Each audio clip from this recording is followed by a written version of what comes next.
I will never forget that cup of coffee. Well, a couple of years ago, I was traveling when my schedule worked out on Christmas Eve. I thought the airport was going to be a zoo, so I got there a couple hours early. It wasn't crowded at all, so for me, that means coffee.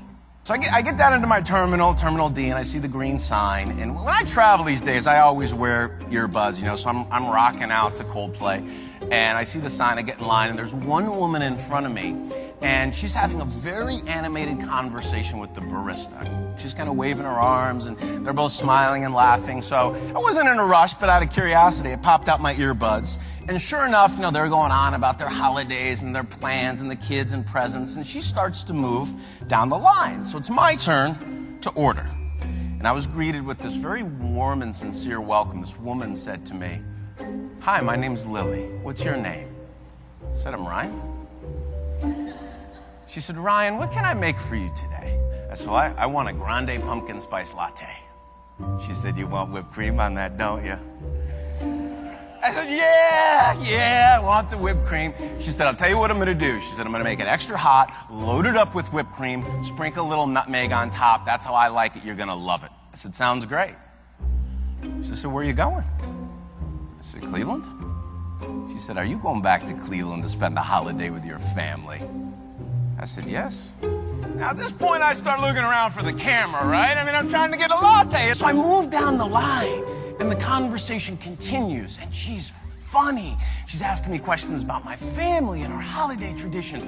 She's laughing, and I'm laughing. And she hands me my drink and says to me, "Ryan, have a safe trip back to Cleveland. Go create some extraordinary memories with your family. When you come back through the Minneapolis airport, I want you to stop here and tell me all about it." So I get my drink, I start walking away, and I stop and I look back at this woman, and I think to myself, it's Christmas Eve. Most people would rather be anywhere else in the world than serving coffee in an airport. Not her.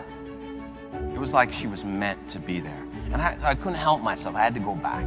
So I did. I walked back and I said, "Excuse me, Lily." And, she jumps around. "Ryan, is everything okay with the latte?" I said, "No." I said, "The latte is perfect.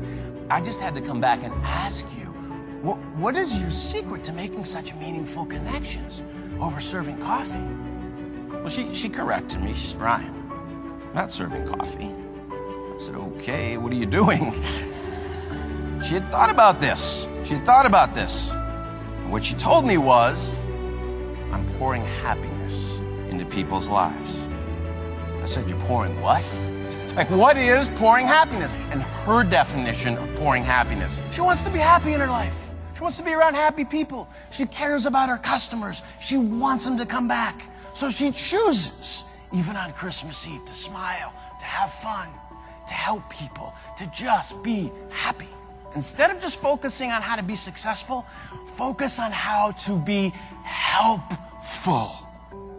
The other thing she understands and masters straight away is the very specific and intentional decision around how she chooses to show up, even on Christmas Eve. You know this. A lot of things happen in work and in our lives that are beyond our sphere of influence or control. She doesn't control the weather in Minneapolis. Trust me, I live there. All she gets to own is how she chooses to respond to those things. Decide how you show up.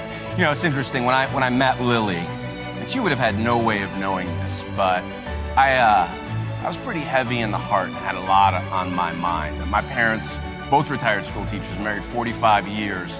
About 3 months before that holiday, I got a call from Mom. We got some really tough medical news about Dad. It was a terminal diagnosis, and we knew we probably weren't going to have a lot of time. So I was sitting in that airport on Christmas Eve, not in the best place in the world.